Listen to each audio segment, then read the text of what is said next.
Christmas চলে গেছে ৪-৫ দিন হয়ে গেছে তো কি হয়েছে? আমি এখনো ভাইবসটাকে ধরে রেখেছি। তো আজকে একটা ভ্লগ তোমাদের সাথে শেয়ার করি। তোমরা ভ্লগটা অবশ্যই দেখো। তো চলো শুরু করা যাক। ক্রিসমাসের কিছুদিন আগে আমি পার্ক স্ট্রিট আর ময়দানে গিয়ে কেমন ঘুরলাম। হ্যালো বন্ধুস, welcome back to my channel. আজকে সানডে, তোমাদের সাথে একটা ছোট্ট ব্লগ শেয়ার করব। সারাদিন কি করছি, কোথায় যাচ্ছি এইসবের। আজকে বাইরে যাব ঘুরতে। আমি ড্রেস পরে রেডি হয়ে গেছি, এখনো মেকআপ করা হয়নি বিকজ এখন আমার খাওয়া হয়নি। লাঞ্চ করে আমরা যাব আজকে কোথায়? ময়দানে। অ্যান্ড ময়দান থেকে আমার ইচ্ছে আছে আজকে পার্ক স্ট্রিটে যাওয়ার বিকজ ক্রিসমাস আসছে, তোমরা সবাই জানো। আর ক্রিসমাসে তো পার্ক স্ট্রিট খুব সুন্দর করে সাজানো হয়। তো আজকে পার্ক স্ট্রিটের লাইটিংও দেখতে যাবো, তার কারণ 25 তারিখ অত ভিড়ে পার্ক স্ট্রিটে আমার পক্ষে যাওয়া একদম সম্ভব নয়। তাই জন্য আজকেই গিয়ে দেখে আসবো যে কেমন করে সাজানো হয়েছে পার্ক স্ট্রিট। আর আজকে চ্যানেলে যারা যারা নতুন দেখছে আমার ব্লগটা, অবশ্যই পেজটাকে কিন্তু সরি ফেসবুক করে করে অভ্যাস হয়ে গেছে, চ্যানেলটাকে কিন্তু অবশ্যই সাবস্ক্রাইব করে দাও, দেন তারপর কন্টিনিউ করো ব্লগটা। ঝটপট করে মেকআপটা করে আমার ঠান্ডা লাগছে বলে গায়ে আমি একটু সোয়েটারটা পরে নিয়েছি, আর মেকআপ করবো বলে চুল বেঁধে নিয়েছি। ঝটপট করে মেকআপটা করে নিই, মেকআপ বেশি সময় লাগাবো না। তো আজকে আমি লাগিয়ে নেবো হাইফেনের এই সানস্ক্রিনটা আর জাস্ট ফাউন্ডেশন, এই দুটোই আজকে লাগাবো ফেসের মধ্যে, আর এক্সট্রা কিছু লাগাবো না।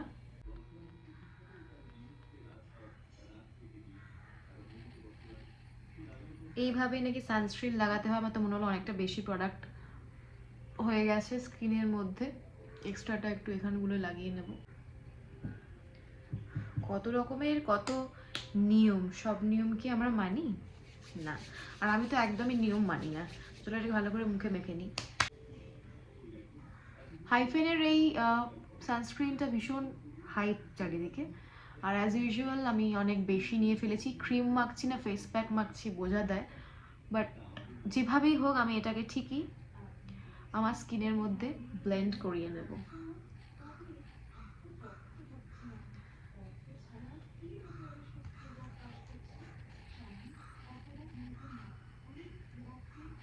পুরো মনে হচ্ছে না বার্থডে সেলিব্রেট হয়েছে কারোর, আর সেই বার্থডে কেকের ক্রিম মেখেছি মুখে।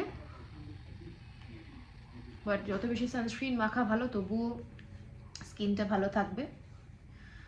তো বাইরে বেরোলে সানস্ক্রিন একদম মাস্ট। আর এখনও বাইরে রোদ আছে, একটু পরেই রোদ চলে যাবে যদিও।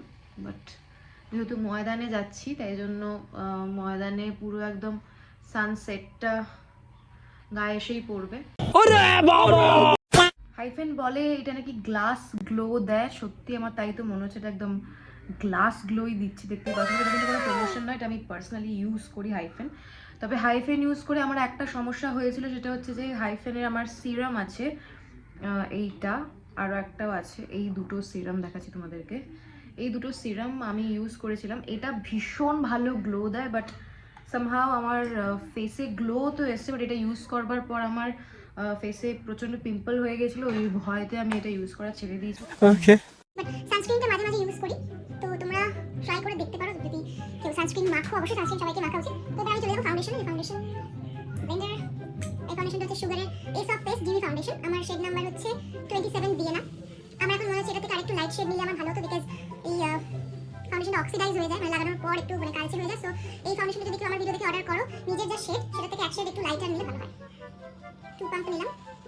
আমি একদম আনকাট ভিডিও বানাচ্ছি, আমার মনে হয় যে তোমাদের সাথে আনকাট ভিডিও শেয়ার করা ভালো, কারণ আমার লাইফের সমস্ত সব কিছু তোমাদের সাথে শেয়ার করতে চাই। আমি যা করি না করি আনকাট সব তোমাদের সাথে শেয়ার করতে চাই, আমি যতটা পারি আর কি। সব কিছু না, আমি যতটা পারবো।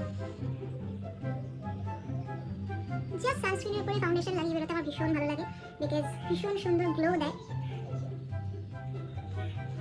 আর এটা একদম আমার স্কিন টোনের সাথে ম্যাচ, দেখো পুরো একদম মিশে যাচ্ছে আমার স্কিনের সাথে, মনেই হচ্ছে আমি ফাউন্ডেশন লাগিয়েছি। তো ওই জন্যই এটা কিছুক্ষণ পর অক্সিডাইজ হয়ে যায়, কিন্তু মেকআপটা একদম ইনট্যাক্ট থাকে।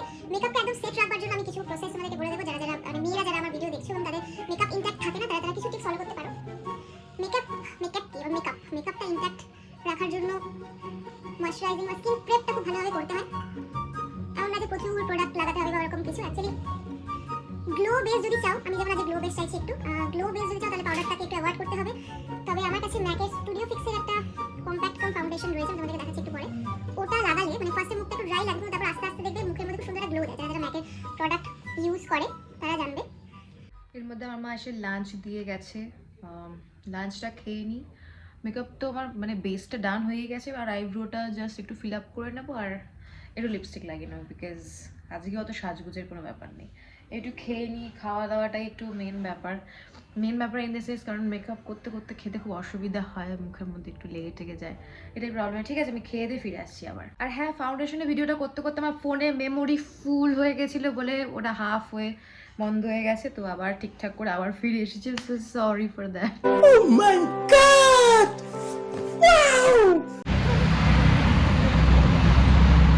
মেমোরি ফুল আবার সব সময় কোথাও ঘুরতে গিয়ে যখনই শুট করি তখনই মেমোরি ফুল হয়ে যায় আমার লাইফে এত বেশি মেমোরি, তার জন্য অলওয়েজ আমার মেমোরি ফুল হয়ে থাকে। যাকে পুরোনো জিনিস আমি অলওয়েজ ডিলিট করে দিই, নইলে নতুন জিনিস কি করে রাখবো, তাই না? তো বরানগর মেট্রো স্টেশনে আমি পৌঁছে গেছি। এখান থেকে মেট্রো ধরে চলে যাব সোজা ময়দানে। তার কারণ শীতকালে ময়দানে বসে যে আমার গল্প করতে ভালো লাগে তা তো তোমরা ইতিমধ্যে জেনেই গেছো।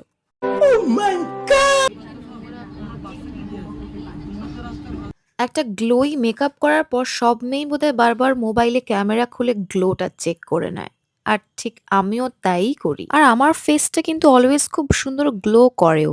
এটা আমার নিজের স্কিনের যত্ন বলবো না, তার কারণ স্কিনের আমি সেরকম কোনো যত্ন করি না। আমার স্কিনের টেক্সচারটাই এরকম। নো নজর প্লিজ। আমরা লন্ডন মেট্রোতে আছি এখন। কলকাতা মানেই তো লন্ডন। ওকে। ময়দান মেট্রো স্টেশনে নেমে বাইরে বেরোনোর পরে দেখি খুব সুন্দর সুন্দর ফুল বিক্রি হচ্ছে, আর আমি তো ফুল ভীষণ পছন্দ করি, কিন্তু সেদিনকে আর ফুল কিনিনি। আনকাট ভিডিও করছি। এই কুয়াশা, উপরে গুলো কুয়াশা পুরো।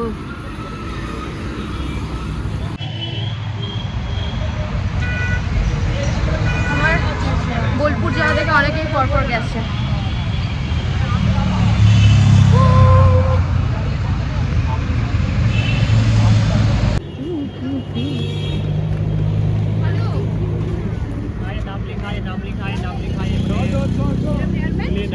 नाम लिखाइए बोलिए।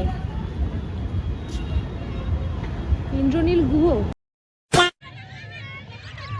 কি কুয়াশা চারিদিকে, প্রচন্ড ভিড় ময়দানে। আমি দেখাতে পাচ্ছি না ভিড় এখন এই মুহূর্তে। এক্সপেক্ট করেছিলাম যে ফাঁকা থাকবে, কেন এক্সপেক্ট করি আমি এইগুলো আমি বুঝি না। আর আমি যখনই যে এক্সপেক্ট করি তখনই সে এক্সপেকটেশনে জল ঢেলে দেয় লোকজন। তো ঠান্ডাকালে আইসক্রিম খেতে হবে, যেগুলো যেগুলো মানুষ নর্মালি করে না সেগুলোই আমি করি। জানি না এর মধ্যে আমি কি চুল খুঁজে পাই, বাট এটা আমার অভ্যাস। মানে যেগুলো যেগুলো সাধারণত নর্মালি মানুষরা করে না সেটাই আমি করি। মানে এই শীতকালে আইসক্রিম খাওয়া, রং সাইড দিয়ে হাঁটা, কোনো জিনিস না হলে সেটাকে জোর করে করে হইয়ে তারপর ছাড়া, ভালেই সেই জিনিসটা নষ্টই হয়ে যাক না কেন। হি হি হি। এরকম অনেক কিছুই আমি করে থাকি যা সাধারণত মানুষরা করে না। বসে থাকতে থাকতে হঠাৎ এই খুদে আমার কাছে এসে বলছে, দিদি 10 টাকা দাও।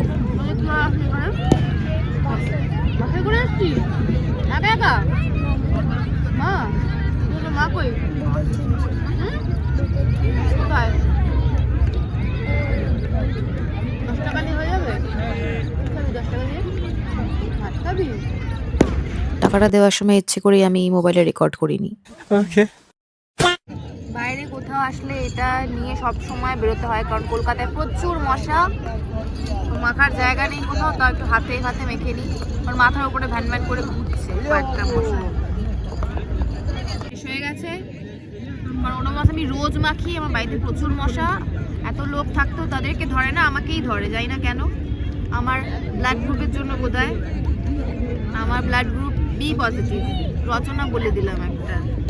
প্লিজ মশা আমাকে আর ধরিস না, এই গন্ধরাতে মশা চলে যায়। এই দেখ মশা পালাচ্ছে। देखा आपने लापरवाही का नतीजा है। এই সত্যি সত্যি পালাচ্ছে, এই দেখো পালাচ্ছে, সত্যি সত্যি পালালো। ময়দান থেকে বেরিয়ে গেছি, এবার আমরা যাব একটু পার্ক স্ট্রিটের দিকে, কারণ পার্ক স্ট্রিটে খুব সুন্দর করে সাজানো হয়েছে, সেগুলো রেকর্ড করতে যাব।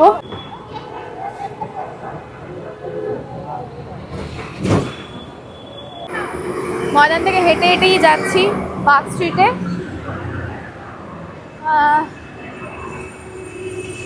ওখান থেকে একটু ইমল যাব, কিছু দরকারের জিনিস দাম জিজ্ঞাসা করে আসবো, কিনবো, লাগবে। এখন অব্দি পৌঁছতে পারিনি পার্ক স্ট্রিট অব্দি, আর একটু হেঁটে হেঁটে যেতে হবে। ঠান্ডা লাগছে বেশ, ভালো ভালো ভালো ঠান্ডা লাগছে। 42 নিচে আছি একদম। আজকে আমার ভয়েসটা ক্লিয়ার আসবে কারণ আমি ফাইনালি আজকে আমার মাইকটা ইউজ করছি। কিনেছিলাম অনেক দিন আগে, আমার জন্মদিনের আগে, আমার বার্থডে গিফট হিসেবে কিনেছিলাম। ওটা কোনোদিনই ব্যবহার করতাম না, এখন ফাইনালি ব্যবহার করছি। কারণ আমি এতদিন অবধি বুঝতেই পারছিলাম না যে কীভাবে ব্যবহার করবো ওটা।